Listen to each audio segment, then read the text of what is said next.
கோதுமை புட்டு மாவு ரெடி.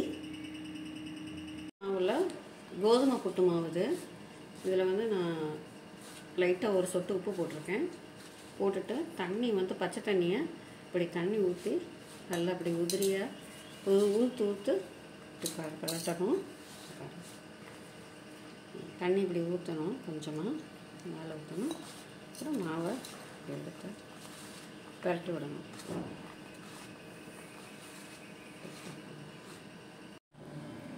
இட்லி தட்டில் துணியை நனைச்சி போடணும். நனைச்சி போட்டுட்டு இந்த பெரட்டின மாவை இந்த மாதிரி ஒவ்வொரு குழியிலையும் வச்சிடலாம்.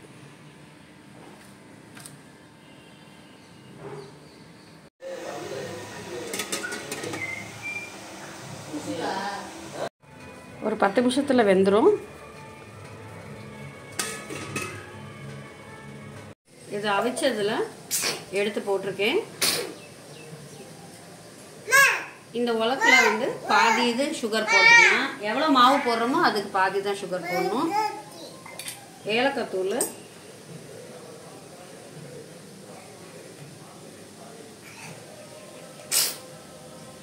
இந்த அளவு போதும்.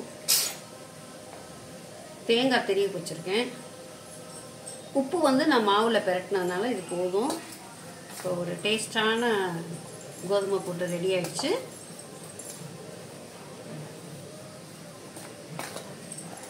ரெடி ஆயிடுச்சு. ட்ரை பண்ணி பாருங்கள். குக் வித் பாரதி வாட்ச் பண்ணுங்கள், சப்ஸ்கிரைப் பண்ணுங்கள்.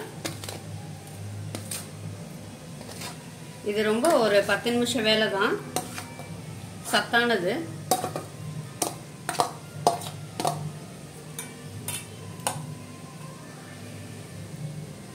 கோதுமை புட்டு. Watch my channel Cook with Bharati and subscribe.